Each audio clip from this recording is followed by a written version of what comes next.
The dog days of August are upon us, and I will not sugarcoat it for you. This is the time of year when the garden can feel like a heavy burden. The air hangs thick and still. The dirt turns to dust and cracks. Your tomatoes might be splitting from the sudden summer storms. The weeds seem to grow a foot overnight, and the sun beats down so hard it makes a person want to retreat indoors and leave the whole patch to the wild. Most folks do exactly that. They pick the last of the summer squash. They watch the cucumber vines turn brown, and they call it a year. They let the garden go to sleep. But I am here to tell you what the old timers knew, the folks who did not have a supermarket on every corner. August is not the end of the road. August is the bridge. What you do right now, with the sweat on your brow and the sun on your back, is exactly what decides if you will be eating fresh, crisp food from your own dirt when the Thanksgiving turkey goes in the oven. My name is Thomas Weaver. I work a quiet piece of land tucked right here in the Shenandoah Valley of Virginia, on the same deep soil my family has been turning over since the 1920s. And one of the greatest lessons my grandfather ever pressed into my mind was this: a foolish man gardens for tomorrow, but a wise man gardens for the frost. I can still see him now. It was a blistering hot August afternoon, the kind where the heat shimmers over the road. I was just a boy sitting in the shade of a great oak, watching him carry heavy tin buckets of water to a row of fresh, bare dirt. I asked him, "Grandpa, why are you planting dirt when we have a whole garden full of food right now?" He set his bucket down, wiped his brow with an old cotton handkerchief, and said, "Tommy, the food we have today takes care of itself. I am putting this seed in the ground so your mother has something to put on the table when the snow flies." He was not planting for the heat of summer. He was planting for the deep cold of winter, long after the neighbors' gardens were nothing but brown stalks and memories. That is the secret. It is just thinking a little further down the road and being willing to do the work when others are resting. Before we get to the planting, I will mention this just the once. I have taken the time to write down all these old ways, the lessons from my grandfather, the timing, and the simple ways to keep your garden alive all year. I put it into a book you can find over at thomasweavergardens.com. If you want the full story, you will find it there. I will not bring it up again today. Let us talk about the 5 things you need to get in the ground this month of August so your family is eating well into the winter. The first thing, and the one that surprises folks the most, is carrots. Now, carrots are a cool weather crop, and August is a hot month. That right there is why most folks fail with fall carrots. The seed is tiny, and it needs to stay damp to wake up and sprout. If you just scatter carrot seeds on the hot August dirt, the sun will bake them dry in a day, and they will never come up. But the old folks had a trick for this.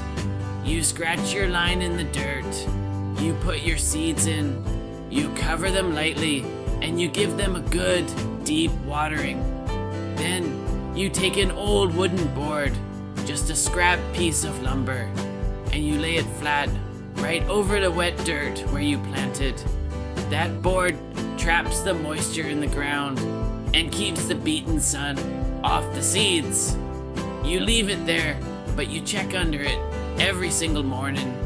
The very day you see those tiny green hairs pushing up from the dirt, you pull the board away. Why go through the trouble now? Because if you can get a carrot to sprout in August, it will grow deep and strong through September and October. And when that first hard frost hits in November, something magic happens.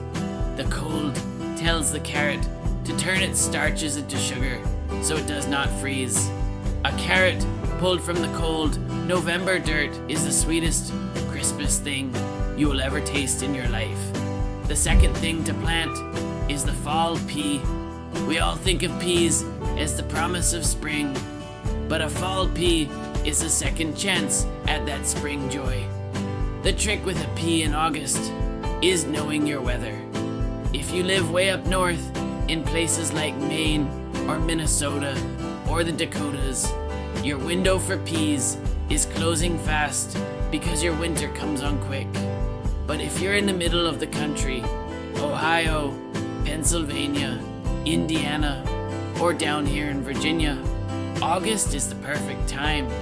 And if you're way down deep in the South, places like Texas, Georgia, or the Carolinas, August is when you start preparing for your second spring. Down south, the summer is too brutal to grow much of anything delicate, but your autumn is long, mild now, and beautiful. You do not even need a tall trellis for the bush types. They will sprout in the warm soil, and just as they start to put on flowers, the September air will start to cool down, which is exactly what a pea wants to make: fat, sweet pods. If the August sun is still hammering down, throw a light cloth over them for the first couple of weeks to give them some shade. The third thing you must put in the ground is the winter radish and the turnip. I am not talking about the little red radishes you put on a salad, though you can plant those too. I am talking about the big, heavy keepers, the daikon radishes that grow as long as your arm, and the purple top turnips that get as big as a softball. These are the survival crops.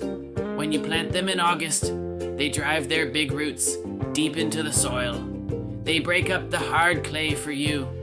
They do the tilling, so you do not have to. And they are tough.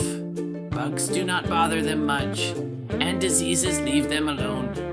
You let them grow all through the fall.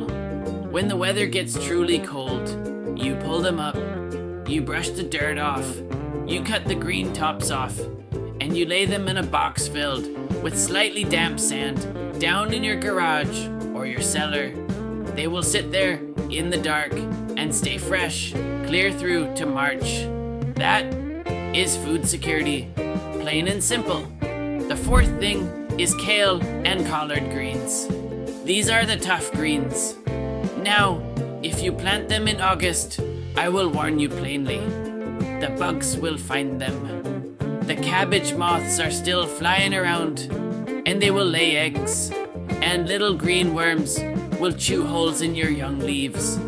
A lot of modern folks see those holes, panic, and go running for a bottle of chemical poison to spray all over their food. Do not do it. Just leave them be. Here is the secret of the old ways. The plant is tough enough to survive the bugs. You just let it grow, holes and all. Because once October comes and the nights turn bitter cold, every last one of those bugs will freeze and die. The plant will shake it off and start putting on brand new, perfect, clean leaves. And just like the carrot, the heavy frost takes the bitterness right out of the kale and the collards. When there is snow on the ground, you can walk out your back door, brush the snow off a kale plant, and pick a fresh green salad that tastes better than anything you can buy in a store. The fifth and final thing to start this month is your spinach. Spinach is a stubborn thing. It absolutely hates the heat. If you put spinach seed in hot dirt, it will just sit there and refuse to wake up. It is waiting for the cool.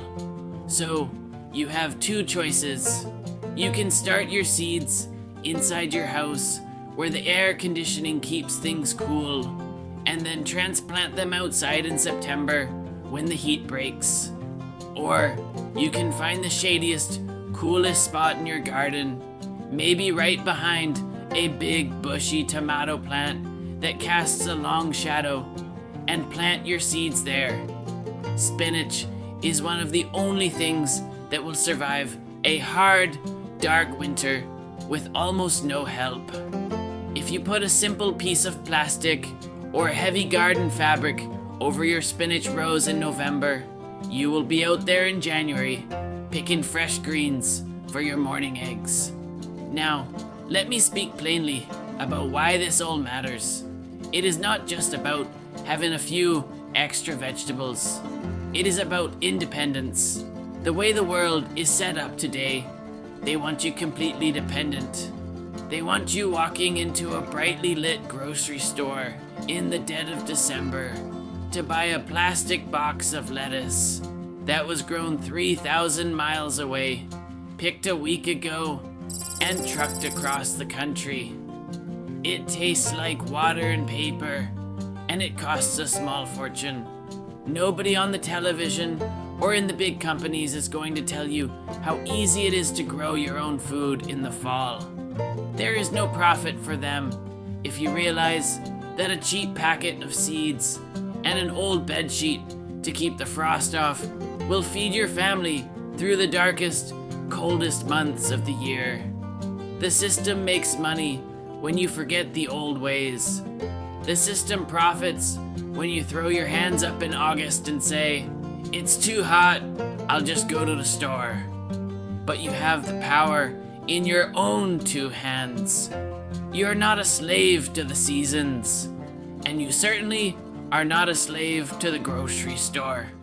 With a little bit of shade cloth in August and a little bit of frost blanket in November, you can bend the weather to your will.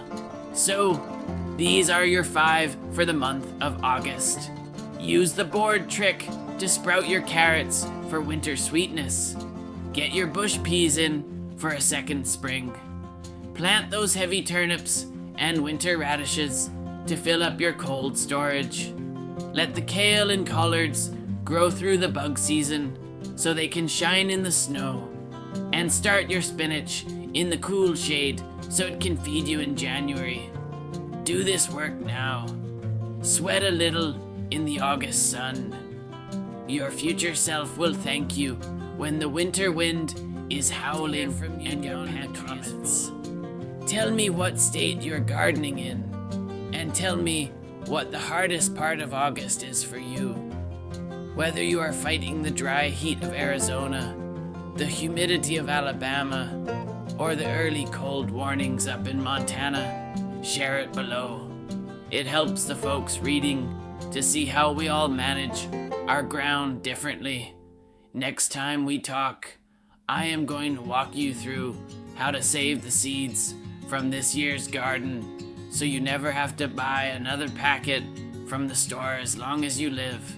That is the true circle of a garden. But until then, remember this: the garden does not end in August. It only turns. Plant now in the heavy heat, and you will feast in the deep snow. The folks who settled this country knew that in their bones, and it is high time we remembered it.